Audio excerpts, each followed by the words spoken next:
Conversation. Conversation. wada hadal, wada sheekaysi. Conversation, wada sheekaysi.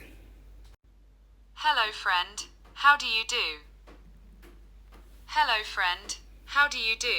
Haye saaxiib, maxaa haysaa? Haye saaxiib, sidee tahay? I am fine. Thank you. Why are you looking so sad? I am fine. Thank you. Why are you looking so sad? Waan fiicanahay, mahadsanid. Laakiin maxaa ugu muuqataa qof murugaysan? Waan fiicanahay, mahadsanid. Maxaad ugu murugaysan tahay? I am worried about my final exam. What about preparation for the examination? I am worried about my final exam. What about preparation for the examination? Waxaan ka walwalayaa imtixaanka. Adiga ma ku diyaarsan yahay imtixaanka? Ma u diyaar garowday? Well, I'm going well on my studies. I'm also worried about my exam. Well, I'm going well on my studies. I'm also worried about my exam.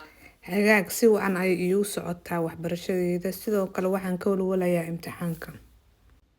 But tell me about your preparation in different subjects. But tell me about your preparation in different subjects. Laakiin ii sheeg diyaarintaada maadooyinka kale. You know I'm weak in English, that's why I'm taking a special care in English. I am having the detailed revision in other subjects. You know I'm weak in English, that's why I'm taking a special care in English. I am having the detailed revision in other subjects. Waa ogtahay inaan ku daciifsanahay Ingiriiska. Waa sababta aan ugu taxadaro Ingiriiska. Waxaan dib u eegis faahfaahsan ku sameynayaa maadooyinka kale. Are you taking help from any special books? Are you taking help from any special books? Ma waxaad wax ka baranaysaa buugaag khaas kuu ah? Yes, but I start the textbook very carefully. Yes, but I start the textbook very carefully. Haa, laakiin waxaan wax ka bartaa buugaagta muqarrarka ah si taxadar ah. I see. I must start working with the textbooks. What do you think? I see. I must start working with the textbooks. What do you think? Waan fahmay. Waa inaan bilaabaa ka shaqaynta buugaagta muqarrarka ah. Adiga maxay kula tahay?